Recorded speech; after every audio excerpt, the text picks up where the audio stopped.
మనం చీకట్లో చిరుదీపం నావల్ చాలా ఫాస్ట్గానే అవగొడుతున్నామని నేను అనుకుంటున్నానండి. ఇంకొక 2 పార్ట్స్లో అయిపోవచ్చు మ్యాక్సిమం. ఐఎమ్ వెరీ హ్యాపీ ఫాస్ట్గా చేసేస్తున్నందుకు. సో దీనికి ఆదరణ కూడా బాగా వస్తుంది, అందరూ వింటున్నారు, అందరికీ నచ్చింది స్టోరీ నచ్చితే డెఫినెట్గా అందరూ వింటారు. నాకు తెలుసు. రాసింది ఎవరు? ఎద్దనపూడి సులోచన రాణి గారు. ఆవిడ రాయటము మనకు నచ్చకపోవటమునా? కథలోకి వెళ్ళిపోదామా?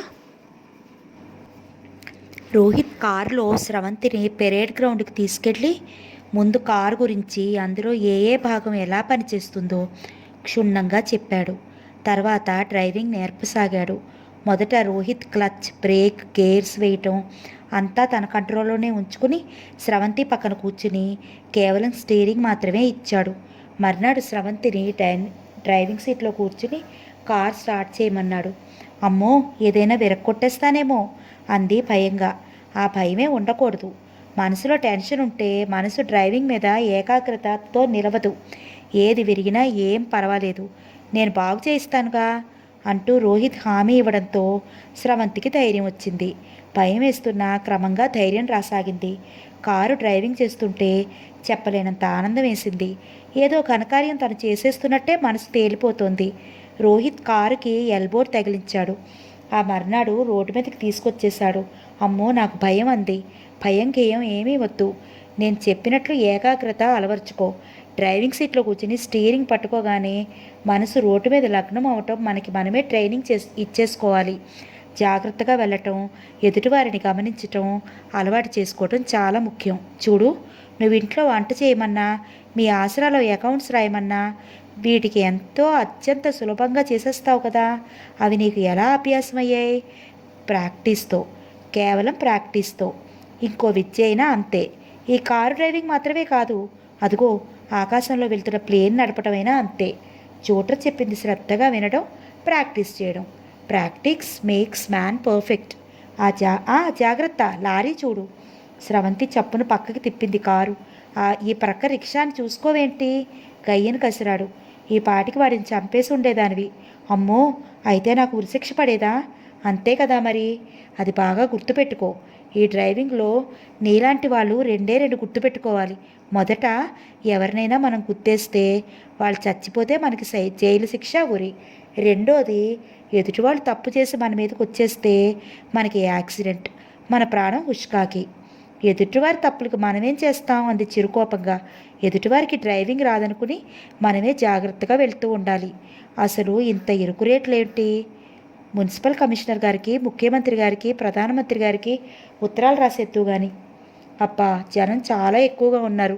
మన దేశంలో డబ్బు లేదంటారేంటి? ఇంతమందికి స్కూటర్లు, కార్లు ఉంటే ఇవి కొనుక్కున్న ఇంకా డబ్బులు మిగలాలని వాళ్ళ ఉద్దేశం అయి ఉంటుంది.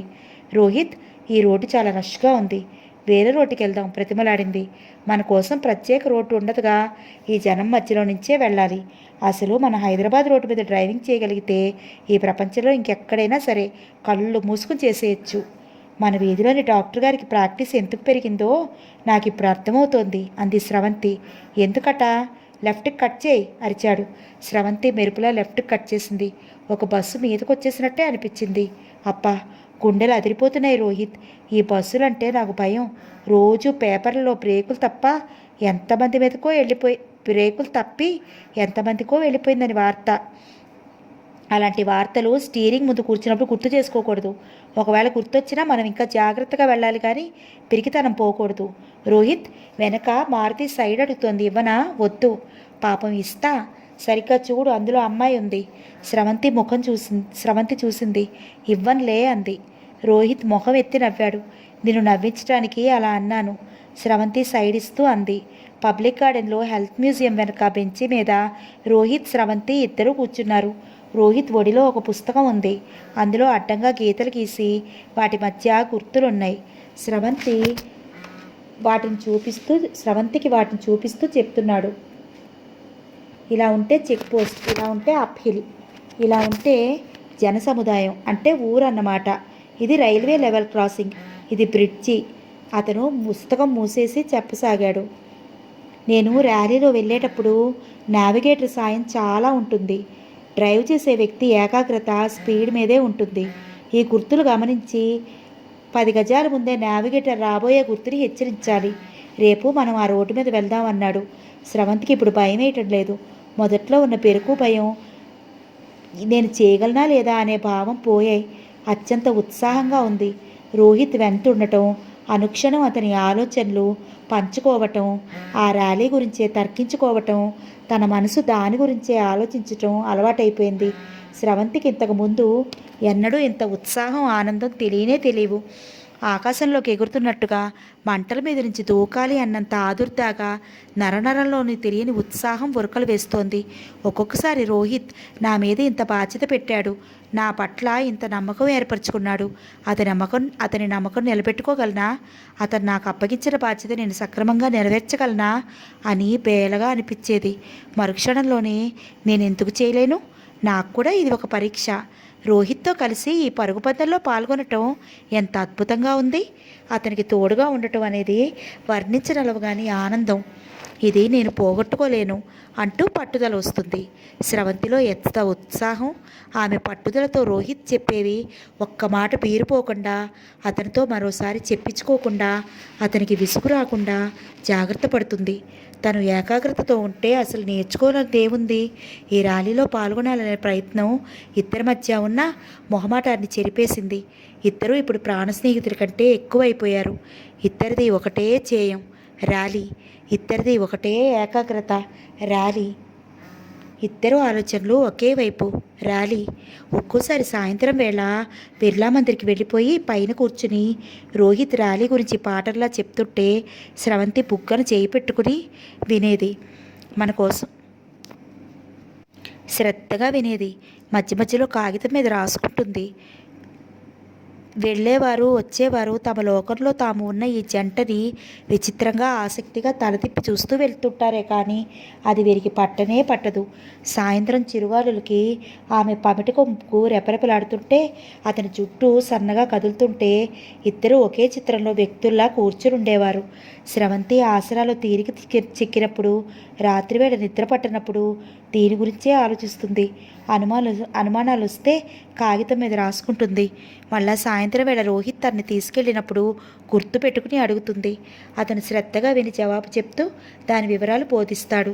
రోహిత్ గదిలో అద్దం ముందు నిలబడి తల తవ్వుకుంటున్నాడు.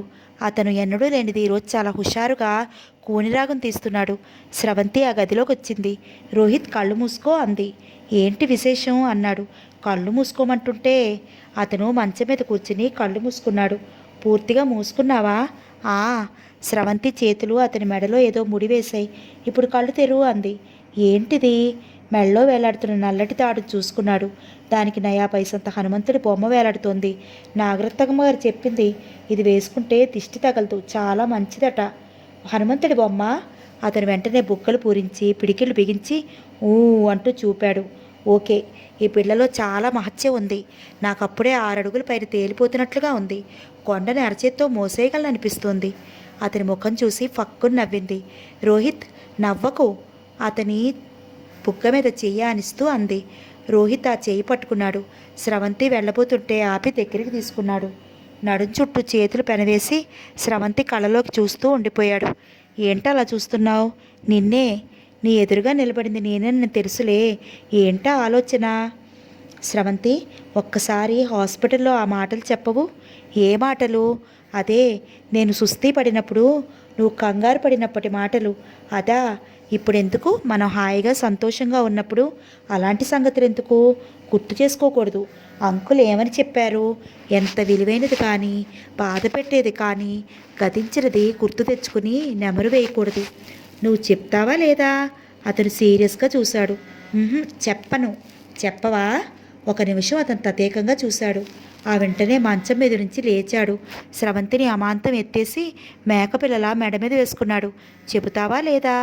వద్దు వద్దు, వదులు, దింపు అరిచింది. అతను ఆ అరుపులు లక్ష్య పెట్టలేదు. స్రవంతిని అలా మెడ మీద వేసుకుని గదంతా తిప్పుతూనే ఉన్నాడు. చెప్పే వరకు దింపను. రోహిత్ ప్లీజ్. రోహిత్ అడిగితే చెప్తేనే దింపుతాడు. ఖచ్చితంగా చెప్పాడు. సరేలే దించు, తప్పనిసరిగా అంది. అతను దింపాడు. స్రవంతి గదిలో నుంచి తుర్రుమనబోయింది. అది పసిగట్టినట్లే అతను నడు చుట్టూ చేతులు పెనవేసి ఆపేశాడు. మొండి, వెక్కిరిస్తూ అంది. ఒట్టిమొండి కాదు, శతమొండి జగమొండి ఒప్పుకుంటూ అన్నాడు. నువ్వు అనుకున్నది అవ్వాల్సిందే. అది నా అలవాటు, నేనేం చెయ్యను. రా. బుద్ధిమంతుల్లా తీసుకొచ్చి మంచం మీద కూర్చున్నాడు. రోహిత్ అవతల చాలా పనుంది బ్రతిమలాడుతూ అంది. నేను సాయం చేస్తాగా, వర్రీ అవ్వకు. ప్లీజ్ రోహిత్, గడ్డం పట్టుకుని బతిమాలింది. ప్లీజ్ స్రవంతి. అతను అంతకంటే రెట్టింపు బ్రతిమలాడుతున్నట్లుగా చూశాడు. తప్పదా? నిస్సహాయంగా అడిగింది. తప్పదని ఇప్పటికైనా తెలుసుకో. స్రవంతి గొంతు సవరించుకుంది. అభినయం చేస్తున్నట్లు చెప్పింది. Hospital, emergency ward. అక్కడంతా రోగులు సీరియస్ కండిషన్లో ఉన్నారు.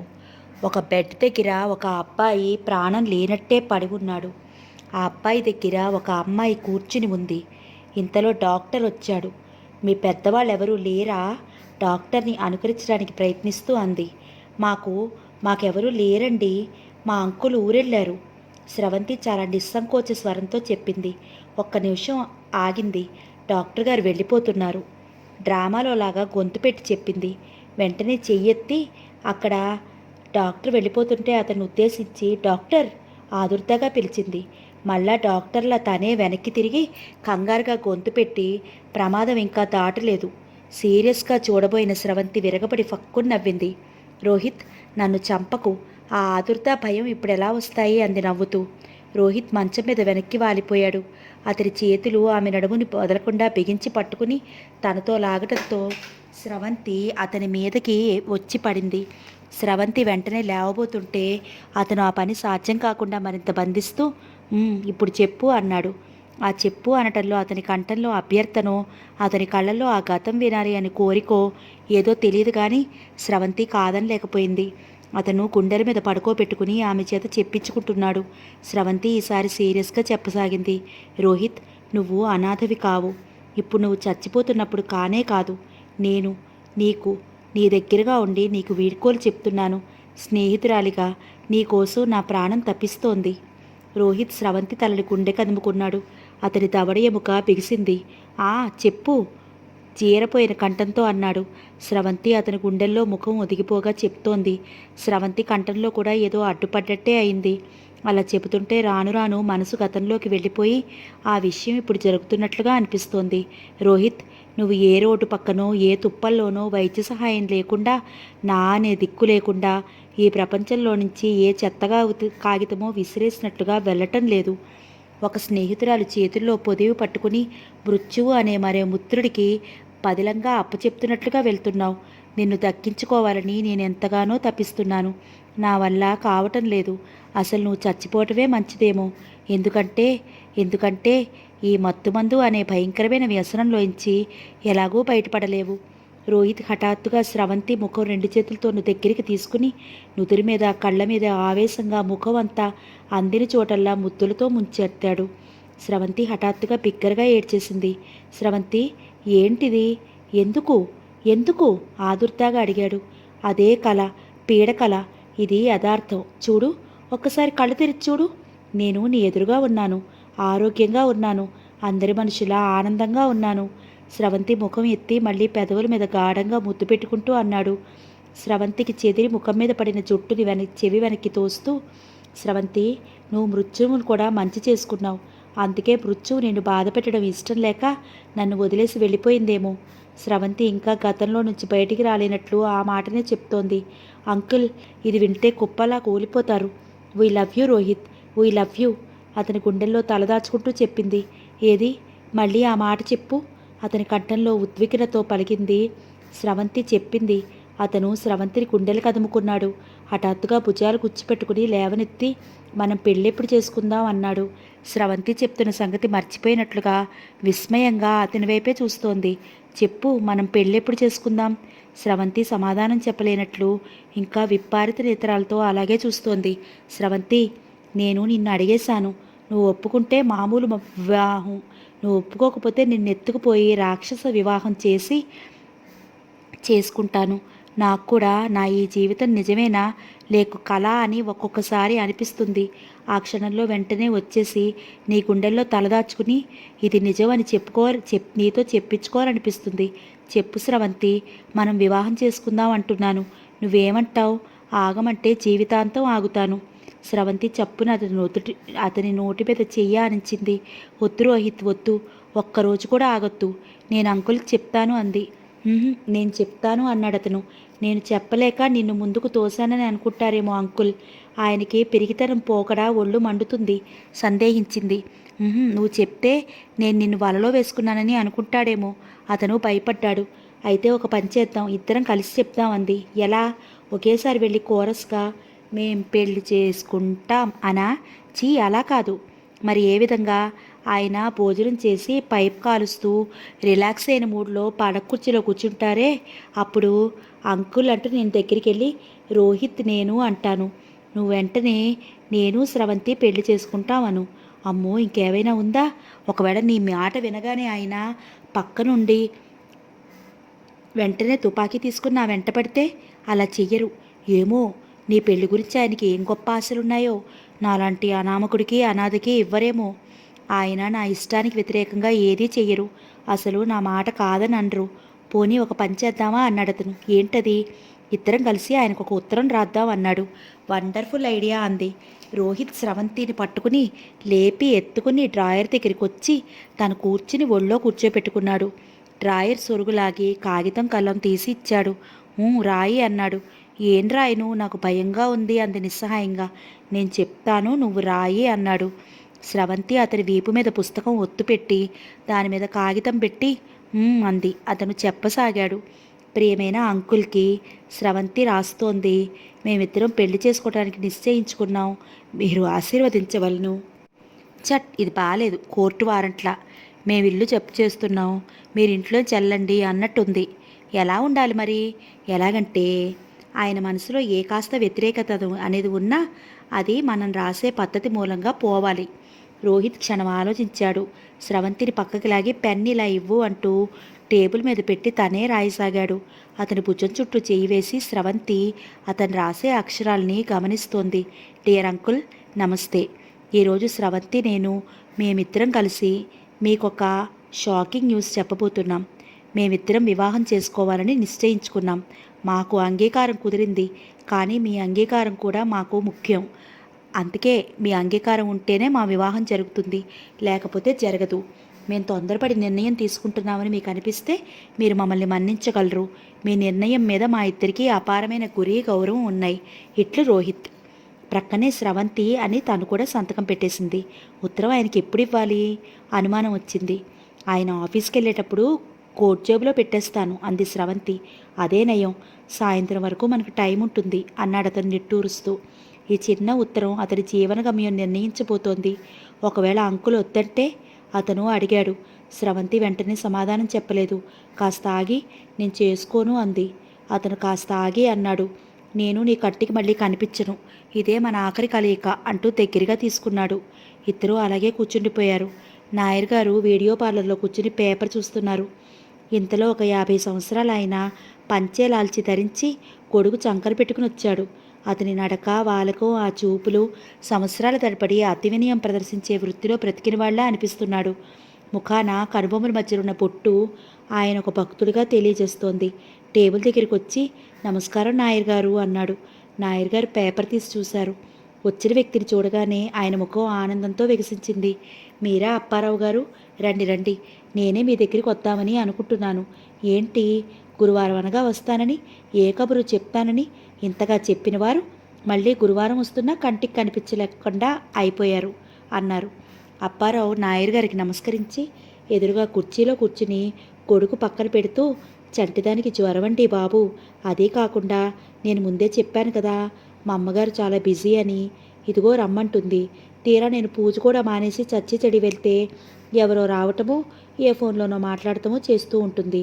అలాగే పడిగావులు పడి కూర్చుంటాను. కాఫీ తాగండి, టిఫిన్ తినండి అంటుంది. ఏమాత్రం లోటు చేయదు. మహా గొప్ప మనసులేండి. మేము ఆవిడ దగ్గర చెరువులో చేపల్లా హాయిగా నిశ్చింతగా ఉంటాం. 2 సార్లు వెళ్ళాను. కాఫీ భోజనాలు అయ్యాయి, కానీ అమ్మగారితో మాట్లాడే అవకాశం మాత్రం లేదు. చెప్పానుగా, ఇదేదో పెద్ద అనాథాశ్రమం కట్టిస్తున్నారట. అదేనా? ఎక్కడి నుంచో విదేశాల నుంచి డబ్బు తెచ్చి బెగ్గర్ హోమ్ కట్టిస్తున్నారట.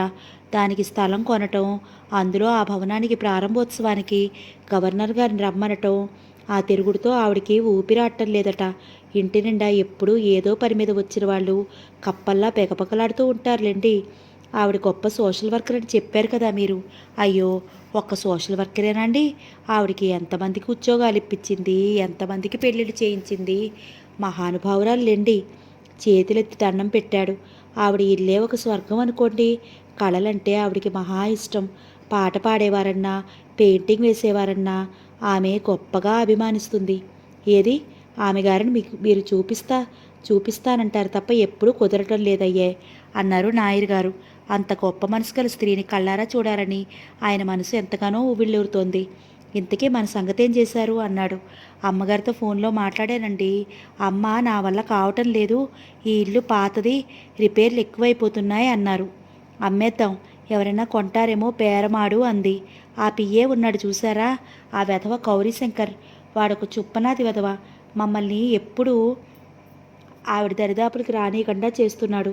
ఏం లేదు, అమ్మగారి దగ్గర మగపిల్లలు ఏదో అమ్మగారి దగ్గర వాడు చేరి ఏదో నెపం పెట్టి డబ్బు జలగలా పీల్చేస్తున్నాడు. మొదట అమ్మగారు అసలు ఆ ఇల్లు నా పేరిట రాస్తానంది. లాయర్ గారికి కూడా చెప్పింది. కాగితాలు రాయటం వరకు వచ్చింది. మళ్ళా ఏమైందో మానేసింది. తర్వాత నేను రిపేర్లు అంటే అమ్మేద్దాం అంది. ఈ గౌరీశంకర్ గారు ఉన్నాడే, అబ్బబ్బా, ఆయన పేరుతో నా నెత్తి మీద సుత్తిలా బాధకయ్యా. అసలు సంగతికి రా. ఇంతకీ బేరం గురించి నేను చెప్పిన మొత్తం చెప్పావా? చెప్పానండి. ఏమన్నారు, ఇష్టపడ్డారా? ఇష్టపడ్డారండి, కానీ ఇంకా 15,000 హెచ్చు అన్నారు. ఇంకా 15,000? ఏంటయ్యా ఇది, మొన్న 10,000 అన్నారు. సరేనన్నాను, ఇప్పుడు మళ్ళీ 15,000? నాకు అవసరం లేదులే, వెళ్ళు. ఏ ఊరయ్యా ఇది? రూపాయి వస్తువుకి ఇంకో రూపాయి చెప్తే ఏదోలే అనుకుంటాం. 10 రూపాయలు ఎక్కువ చెప్తే దురాశ అనుకుంటాం. 100 రూపాయలు ఎక్కువ చెప్తూ మా చర్మం పొలుచుకు తినేస్తారా రాబందుల్లాగా? మీరు అలా అంటే ఎలా? వారి ఉద్దేశం చెప్పాను. నువ్వు అపాయింట్మెంట్ ఫిక్స్ చేయి, నేను డైరెక్ట్గా ఆమెతో మాట్లాడతాను. పాత ఇల్లు, ఇంకా మేము బోల్డంత రిపేర్ చేయించుకోవాలి. కనీసం ఒక 25,000 పైగా అవుతుంది. ఏదో కాస్త ఎత్తుమది ఉంది, గాలి బాగా వస్తుంది, చుట్టూ జాగా ఉంది. మా అమ్మాయికి మొక్కలంటే ప్రాణం కదా అని ఇష్టపడ్డాను. నువ్వు నన్ను దారిని కాసే దోపిడి దొంగల దోచేస్తానంటే ఊరుకుంటాననుకున్నావా? ఆయన గండు పిల్లల గుర్రుమని అరిచేశాడు. అమ్మమ్మ, ఎంత మాట! పోనీ ఒక 10,000, 10 పైసలు కూడా ఇవ్వను. అసలు ఆ వైరింగ్ కూడా పాతది, మళ్ళీ చేయించుకోవాలి. అసలు కొత్త ఇల్లు కట్టినంత ఖర్చు. సరే 5,000, 5 పైసలు కూడా లేదు. కానివ్వండి 2,000. లేదు, ఇంక నా మాట కాదనొద్దు. అప్పారావు ధైర్యం చేసి ఆయన 2 చేతులు పట్టుకున్నాడు. మీ అమ్మగారితో నేను మాట్లాడతానయ్యా, నేను అదే ప్రయత్నం మీద ఉన్నానండి అన్నాడు. వారం రోజుల లోపల సెటిల్ చేయించకపోయావంటే నేను వేరే ఇల్లు కొనుక్కుంటాను. అమ్మమ్మ, అంత మాట అనొద్దు. ఈ ఇల్లు మీరు ఇక కొనేసినట్టే అనుకోండి. నేను వస్తాను మరి. వారం రోజులే టైం హెచ్చరించారాయన. అలాగే సార్, అలాగే. నాకు చాలా త్వరగా అవ్వాలని తొందరగా ఉంది అనుకుంటూ వెళ్ళిపోయాడు. నాయర్ గారు ఆయన గుమ్మం వరకు పంపి మరోసారి హెచ్చరించి తిరిగి వచ్చారు. నెల రోజుల క్రితం ఆయన అప్పారావు చెప్పిన ఇల్లు చూసి వచ్చారు. ఇల్లు బాగానే ఉంది, గాలి వెలుతురు వస్తోంది. పైన ఒక పడక గది వేస్తే బాగుంటుంది. రంగులు వేయించి చిన్న చిన్న మార్పులు చేయిస్తే కొత్తదిలాగానే ఉంటుంది. ఇప్పుడున్న ఈ ఇల్లు బొత్తిగా సరిపోవటం లేదు. ఆయన టైం చూసుకున్నారు. 11:25 కావస్తోంది. బహుశా స్రవంతి ఈ పాటికి తను స్రవంతి బ్యాగ్లో పెట్టిన చీటీ చూసేస్తుందేమో. రోహిత్ ప్యాంట్ జేబులో కూడా చీటీ పెట్టాడు. పిల్లలిద్దరికీ ఈరోజు తన మనసు తెలియజేశాడు. ఇద్దరూ ఏమంటారో. ఆయన కోటు జేబులో చేయి పోనిచ్చి సిగరెట్ ప్యాకెట్ కోసం తీసుకుంటుంటే కాగితం లాంటిది తగిలింది. ఆయన జేబులో నుంచి చేయి తీశారు. చేతిలోకి సిగరెట్ ప్యాకెట్తో పాటు ఒక కాగితం మడత కూడా వచ్చింది. ఆయన దాన్ని ప్రశ్నార్థకంగా చూశారు. కాగితం మడత తీసి చూశాడు. అది ఒక ఉత్తరం. టేబుల్ అంచున కూర్చుని చదవసాగాడు. అంకుల్ నమస్తే. చదువుతుంటే అక్షరాల బారుల వెంట కళ్ళు పరుగులు తీసిన కొద్దీ ఆయన ముఖంలో ఆనందాశ్చర్యాలు ముప్పిరి కొనసాగాయి. ఓరి పడవల్లారా అనుకోసాగారు. అంజమ్మ కూరగాయల లిస్టు రాయాలని వచ్చింది. స్రవంతి పెన్ కోసం బ్యాగ్ తెరిచింది. అందులో నుంచి పెన్ తీస్తుంటే దాంతోపాటు ఒక కాగితం వచ్చింది. స్రవంతికి అర్థం కాలేదు. కాగితం మడత విప్పి చూసింది. అంకుల్ రాశారు. అందులో ఇలా ఉంది: ప్రియమైన స్రవంతి, రోహిత్లకి, నేను దాదాపు 4 రోజుల నుంచి ఈ మాట మీకు ఎలా చెప్పాలా అని సతమతమవుతున్నాను. మీ ఇద్దరూ కలిసి సినిమాలకి షికార్లకి తిరుగుతుంటే నాకు చూడముచ్చటైన జంటను చూస్తున్నట్లు కన్నుల పండుగగా ఉంది. ఎవరో ఏదో అంటారని నేనేమీ భయపడటం లేదు, మిమ్మల్ని మందలించటం లేదు. జీవితాంతం మీ ఇద్దరిని ఇలా కళ్ళారా చూసుకునే భాగ్యం నాకు కలగజేయవలసిందిగా అర్థిస్తున్నాను. ఇందులో నా స్వార్థం చాలా ఉంది. ఎందుకంటే నా శేష జీవితం మీ దగ్గర నిశ్చింతగా గడపాలని అనిపిస్తోంది. నేను నా విషయం స్వార్థంగా ఆలోచించినట్లే మీరిద్దరూ కూడా మీ గురించి నిర్మోహమాటంగా ఆలోచించుకోండి. మీరు అసలు ఒకరి పట్ల ఒకరికి ఎలాంటి అభిప్రాయం ఉందో ఒకరిని ఒకరు అడిగి తెలుసుకోండి. నాకు తెలియజేయండి. నేను తొందరపడి ఈ ఉత్తరం రాసినట్లు మీకు అనిపిస్తే పెద్దవాడి చాదస్తంగా క్షమించి వదిలేయండి. నాకు మీరిద్దరూ ప్రాణం, ఇది మాత్రం అర్థం చేసుకోండి. మీ ఇష్టాన్ని ఆలోచనని నేను ఏమాత్రం వ్యతిరేకించను. ఈ వయసులో మీ నీడగా బ్రతకాలని ఆశిస్తున్నాను. మన ముగ్గురం ఎక్కడ ఉన్నా ఎలా ఉన్నా ఒకే కుటుంబం, అది మీరు మర్చిపోకండి. మీ రాకతో నా జీవితం నేను అదృష్టవంతుని అనేట్టు అయింది. ఆశీస్సులతో అంకుల్. స్రవంతి ముఖంలో రకరకాల భావాలు ముప్పిరికొన్నాయి. మధ్య మధ్యలో జేబురుమాలు తీసి ముక్కు చేతింది. కళ్ళల్లో సుళ్ళు తిరిగిన నీళ్లు అక్షరాలు కనిపించకుండా అల్లుకుపోయినట్లయ్యాయి. ఏంటమ్మా, ఏమైంది? అందరూ క్షేమమేనా? అంజమ్మ ఆదుర్దాగా అడిగింది. స్రవంతి ఏమీ లేదన్నట్లు నవ్వింది. ఆ నవ్వు చాలా మనోహరంగా నవ్వింది. ఇది వెంటనే రోహిత్కి చెప్పాలనిపించింది. స్రవంతి కళ్ళు తుడుచుకుంటూనే తీయబోయింది. ఇంతలో ఫోన్ ఒక్కసారిగా గణగణ మోగింది. స్రవంతి ఉలిక్కిపడి వెంటనే వచ్చి ఫోన్ తీసింది. హలో, ఎగబీలుస్తూ అంది. హలో. అవతల నుంచి రోహిత్ కంఠం వినిపించింది. రోహిత్, నేను, గట్టిగా అంది. స్రవంతి, ఒక మాట అర్జెంటుగా చెప్పాలి అన్నాడు అతను. ఉండు, ఒక మాట చెప్పేది నన్ను. లేదు స్రవంతి, ఫెంటాస్టిక్ అనిపించే సంగతి ఏంటంటే, ప్లీజ్ రోహిత్, నా మాటను. లేదు స్రవంతి, అతను చెప్పబోయాడు. రోహిత్, అంకుల్ నా బ్యాగ్లో చీటీ పెట్టారంది. అరే నిజంగానా? నా ప్యాంటు జేబులో కూడా ఉంది, ఇదిగో. నిజంగానా? ఉండు, నేను మొదట చదువుతాను. స్రవంతి ఆకుండా చదివేసింది. అరే, నా దగ్గర ఉత్తరానికి అది కాపీ అన్నాడు ఆనందంగా. రోహిత్, మన ఉత్తరం కూడా అంకుల్ చదివి ఉంటారు ఈ పాటికి. మై గాడ్ అన్నాడు అతను. రోహిత్, స్రవంతి కంఠం గద్గదికంగా అయింది. స్రవంతి, సంతోషంగా అనిపిస్తోందా? అతని కంఠం కూడా ఎలాగో ఉంది. వారి మనసుల మీద నిన్నటి నుంచి మోస్తున్న అనుమానపు పర్వతం ఏదో ఆవిరైపోయి తెలిమప్పులా తేలిపోయినట్లుగా ఉంది. హృదయాలు తేలికవడమే కాదు, పురివిప్పిన నెమలులా నాట్యం చేస్తున్నాయి. సంతోషంగానే చెప్పలేకపోతున్నాను రోహిత్. నేనెంత అదృష్టవంతురాలనా అనిపిస్తోంది. నాకంటే ఎక్కువేం కాదు స్రవంతి. నేను ఇప్పుడే వచ్చేస్తున్నాను.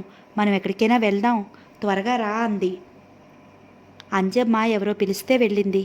ఎప్పుడొచ్చిందో బేబీ వచ్చి ఒళ్ళో తలపెట్టుకుని నిలబడింది. స్రవంతి బేబీ తల మీద గట్టిగా ముద్దు పెట్టుకుంది. స్రవంతి వస్తుంటే రవి ఎదురయ్యాడు. అతని బుగ్గగిల్లింది. వెళ్తున్నావా అక్క? ఎందుకని అడిగాడు శ్రీను. పనుంది శేషు, కొంచెం చూస్తూ ఉండమ్మా పిల్లల్ని. అలాగే అక్క, నువ్వు నిశ్చింతగా వెళ్ళిరా అన్నాడు శేషు స్రవంతి వైపు కృతజ్ఞతగా చూస్తూ. 10 నిమిషాల్లో రోహిత్ ఎక్కిన స్కూటర్ ఆసరా ముందు వచ్చి ఆగింది. స్రవంతి గేటు బయటనే నిలబడి ఎదురు చూస్తోంది. స్కూటర్ ఆపి ఇంజన్ ఆపకుండా భూమి మీద ఒక పాదం మోపి ఆపి నిలబడిన అతడు స్రవంతినే చూస్తున్నాడు. స్రవంతి కూడా తల కాస్త పక్కకి వంచి ఎండ ముఖం మీద పడుతుంటే కళ్ళు గట్టిగా చిట్టించి అతని వైపే చూస్తోంది. ఇద్దరి ముఖంలో ఆనంద సముద్రం లాంటి ఆనంద కెరటాలు, ఇద్దరి కళ్ళల్లో కాంతి పుంజాలు. ఆలస్యమైందా అడిగాడతను. అవును, 1,000,000 సంవత్సరాలు ఇక్కడ నిలబడి నీ కోసం ఎదురు చూస్తున్నట్లు అనిపించింది. రా అన్నాడు. స్రవంతి కలలోలాగా నడిచొచ్చి అతని వెనక కూర్చుంది. అతని నడుం చుట్టూ చెయ్యి వేసింది. ఆ గట్టిగా పట్టుకోవటంలోనే ఆమె స్పర్శలో ఆమె పొందుతున్న ఆనందం తెలుస్తోంది రోహిత్కి. స్రవంతి మెడ చుట్టూ చేతులు పెనవేసి పెదవుల మీద గాఢంగా ముద్దు పెట్టుకున్నట్లే అనిపించింది. అతను ఎప్పుడూ లేనిది స్కూటర్ నిదానంగా నడుపుతున్నాడు. అతని స్వభావానికి పూర్తిగా విరుద్ధంగా అడిగిన ప్రతివారికి చేయి ఊపి సైన్ ఇచ్చేస్తున్నాడు. రాజ్భవన్ రోడ్డు మీద స్కూటర్ వెళ్తుంటే స్రవంతి ముఖాన్ని అతని వీపుకు ఆనించి కళ్ళు మూసుకుంది. నిద్రొస్తోందా అడిగాడతను. మత్తుగా ఉందేంటో, చాలా చెప్పలేనంత హాయిగా ఉంది అంది. రోహిత్ స్కూటర్ వెళ్తుంటే అతని వీపుకి ముఖం ఆనించి నిద్రపోతున్నట్లు మత్తుగా కూర్చుని ఉన్న స్రవంతిని వచ్చేపోయే జనం వింతగా చూస్తున్నారు. రోహిత్ స్కూటర్ని ఇందిరా పార్కుకి తీసుకొచ్చి ఆపాడు. అక్కడ ఆవేళ అంతగా జనసంచారం ఉండదు. అతను స్రవంతి మొక్కల దగ్గర నీళ్ల ఒడ్డున నడుస్తున్నారు. అతను చెయ్యి ఆమె నడుం చుట్టూ ఉంది. ఆమె తల అతని భుజానికి దిగువన ఛాతీకి తగులుతూ ఆనింది. ఏంటి మరీ అంత మూగమ్మాయిలా అయిపోయావు అన్నాడతను. స్రవంతి అతన్ని వదిలి అక్కడ గడ్డిలో అల్లిబిల్లిగా చేతులు చాచి తిప్పుతూ, రోహిత్, నాకేంటోగా ఉంది.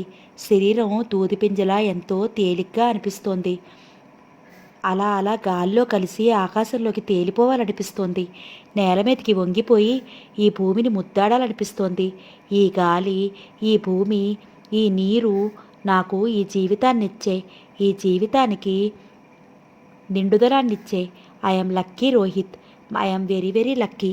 అంకుల్ ఎంత మంచివారు. నిన్ను అసలు నా కోసమే ఇంటికి తెచ్చినట్లున్నారు. అవును, అంతే అయి ఉంటుంది. మోకాళ్ళ మీద కూలబడి నవ్వుతూ అంటున్న స్రవంతికి అంతలోనే హఠాత్తుగా కళ్ళ వెంట నీళ్లు జలజలా రాలాయి. రోహిత్ చప్పున తను కూడా గడ్డిలో కూర్చుని స్రవంతిని దగ్గరికి తీసుకున్నాడు. స్రవంతి అతని గుండెల్లో ఒదిగిపోయింది. నిజం Sravanthi, we are lucky, very very lucky అన్నాడు.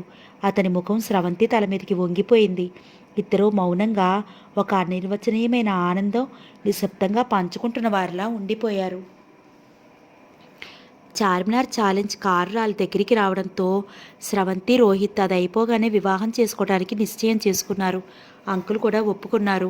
ఇక మనకి భయం ఏంటి, పెళ్ళి ఎప్పుడైతేనే అంది స్రవంతి.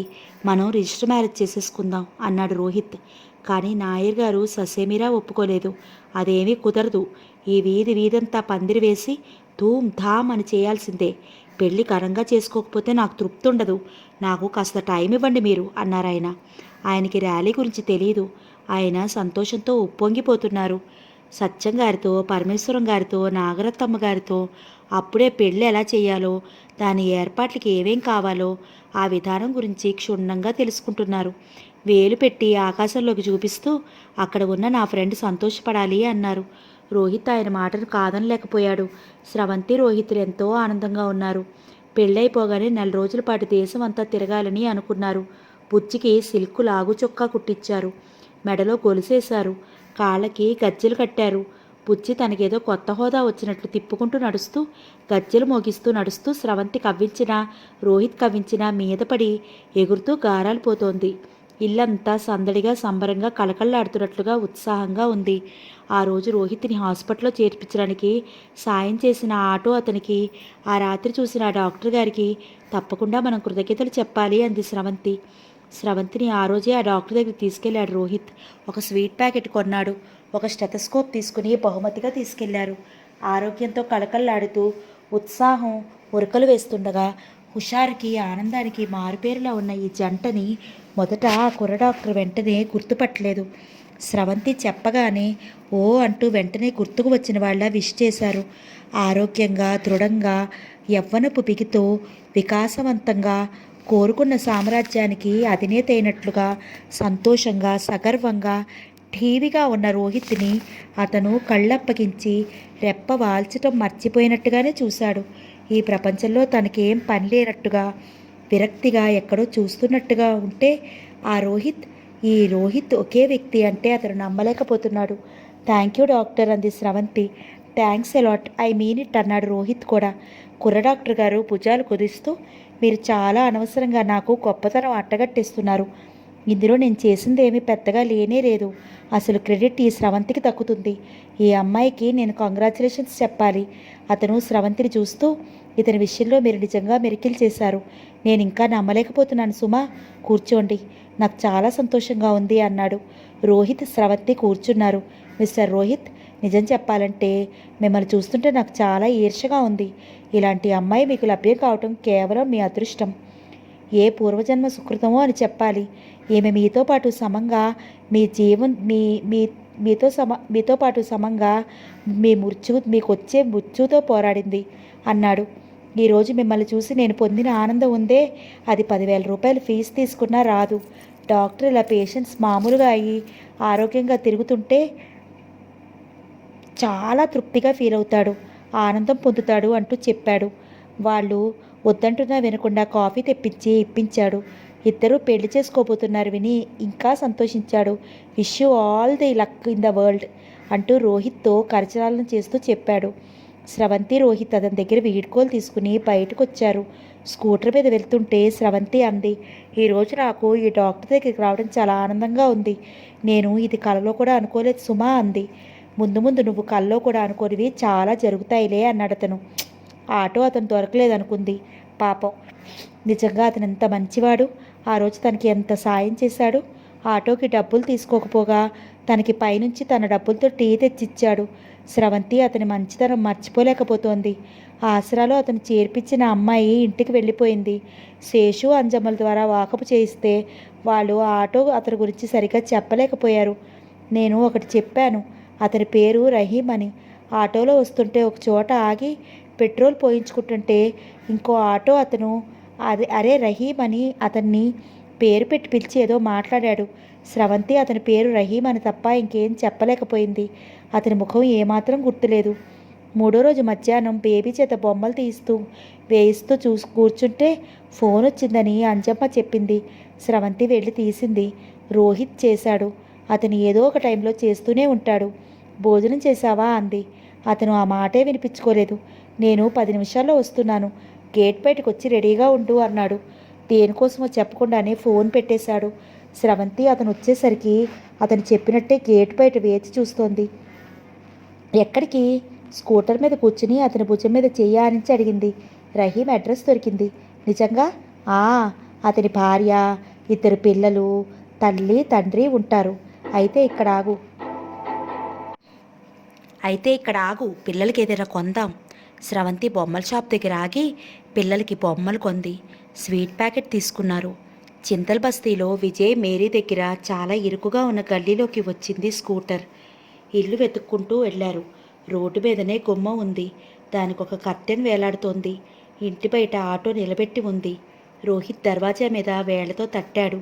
ఒక పెద్దాయన వచ్చి తలుపు తీశాడు. రహీం ఉన్నారా అండి అడిగాడు రోహిత్. అని ఆయన ఇంట్లోకి వెళ్ళి బేటా అని పిలిచాడు. రహీం బయటకు వచ్చాడు. భోజనం అయినట్టుంది, చెయ్యి తుడుచుకుంటూ వచ్చాడు. స్రవంతిని చూడగానే అతను చప్పున నమస్కరించాడు. కూర్చోండమ్మా, ఏంటిలా వచ్చారు? చప్పున వెళ్ళి కుర్చీ తెచ్చివేస్తూ అన్నాడు. స్రవంతి అతనికి రోహిత్ని చూపిస్తూ చెప్పింది. ఏంటి? అతని కళ్ళల్లో రోహిత్ని చూస్తుంటే ఆశ్చర్యం, ఆనందం ముప్పిరిగొంది. రోహిత్ రహీం చెయ్యి అందుకుని కరచాలనం చేస్తూ స్రవంతి చెప్పింది. థ్యాంక్ యూ వెరీ మచ్ అన్నాడు. వారిద్దరూ పని కట్టుకుని తన్నిలా వెతుక్కుంటూ వచ్చారని తెలిసి రహీం ఆనందంతో ఉప్పితప్పిప్పైపోయాడు. అతను మొహమాటంతో నిలబడిపోయాడు. భార్యని, తల్లిని, పిల్లల్ని పిలిచి పరిచయం చేశాడు. స్రవంతి పిల్లలకి బొమ్మలిచ్చింది. రహీం కూర్చోమని బలవంతం చేసి వాళ్ళకి ఛాయ్ చేసి తీసుకురమ్మన్నాడు. రహీం తల్లి తండ్రి విని చాలా సంతోషించారు. మా అబ్బాయిని నేనే ఇంత మంచిగా పెంచాను అన్నారాయన గర్వంగా. మా అబ్బాయి చేసింది చాలా తక్కువ, కానీ మీరు ఈ కాస్త దానికి ఇలా ప్రత్యేకంగా వెతుక్కుంటూ వచ్చి చెప్పటం అది మీ మంచితనం అంది రహీం తల్లి. భార్య టీ చేసి తెచ్చింది. కప్పులు కాస్త పాతగా ఉన్న టీ మసాలా వేసి అత్యంత రుచిగా ఇంకో కప్పు అడిగి తాగుదామా అన్నంత రుచిగా ఉంది. పిల్లలకి తమకు బొమ్మలు తెచ్చిన ఈ ఆంటీ అంటే సంబరంగా అనిపించింది. ఇద్దరూ వెళ్తామని చెప్పి బయటికి వచ్చి స్కూటర్ మీద కూర్చుంటుంటే మొత్తం కుటుంబం అంతా బయటికి వచ్చి వీడ్కోలు చెప్పారు. డాక్టర్ గారి కంటే రహీముని చూసిన తర్వాత స్రవంతికి, రోహిత్కి ఇద్దరికీ ఇంకా ఎక్కువ కృతజ్ఞతగా అనిపించింది.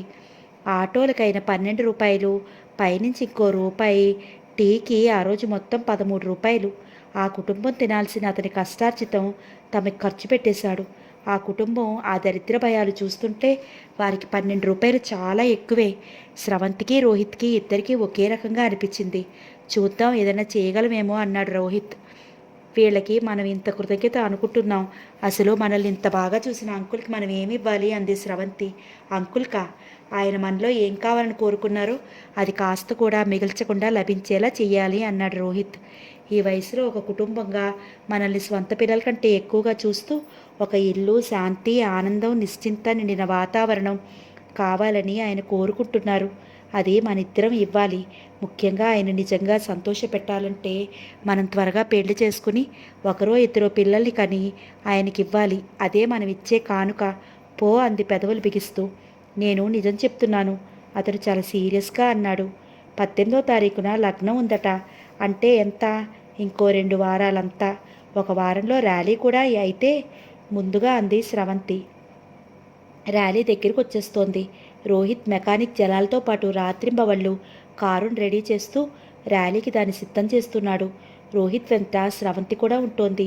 రాత్రివేళ లైట్ల వెలుగులో జలాల్ కారు కింద దూరి ఏదో ఒకటి కొడుతూనో బిగిస్తూనో చేస్తూనో ఉంటాడు. స్రవంతి అక్కడ స్టూల్ మీద కూర్చుని ఉంది.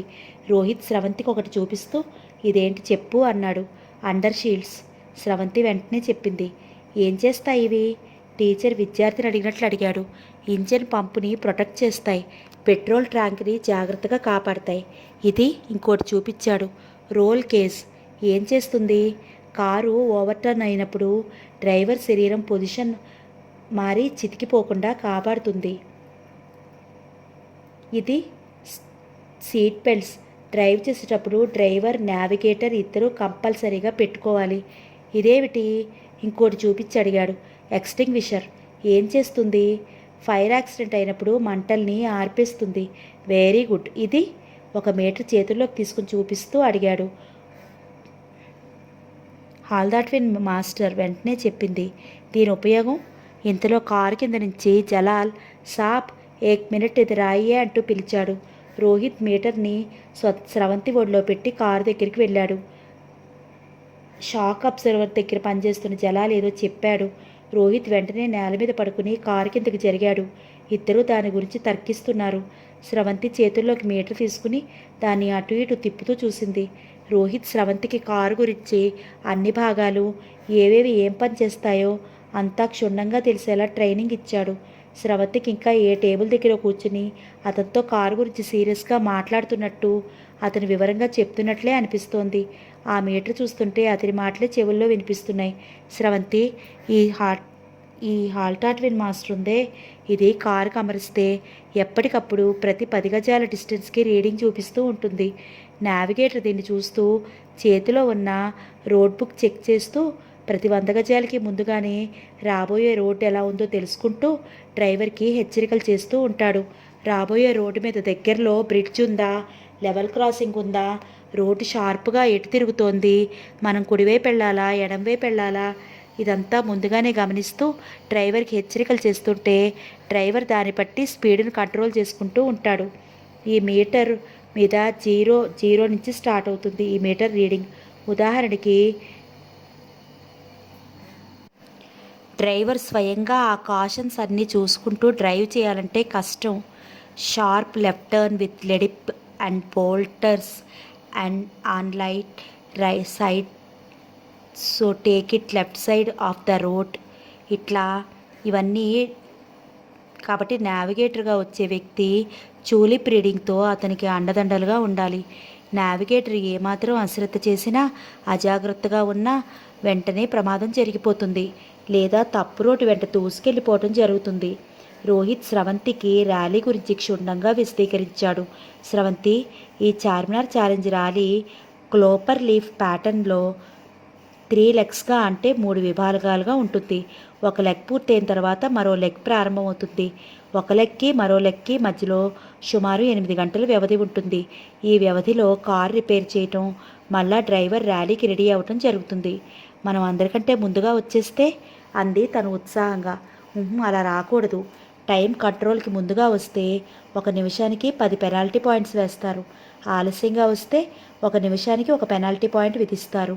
ఒకవేళ మనం ముందుగా వస్తే లైఫ్ కంట్రోల్ ముందే కారు ఆపుకుని కూర్చోవాలి. ఈ విధంగా అతను వివరంగా నూరిపోయడంతో స్రవంతికి ఇప్పుడు ర్యాలీ గురించి ఎక్కడ తప్పులు చేయకూడదో అంతా తెలిసింది. జలాల్ ప్రాణమంతా పెట్టినట్లుగా మిగతా పనులన్నీ మానేసి కారుని తయారు చేస్తున్నాడు. తన టీంకి లవ్ టీమ్ అని పేరు పెట్టుకున్నారు.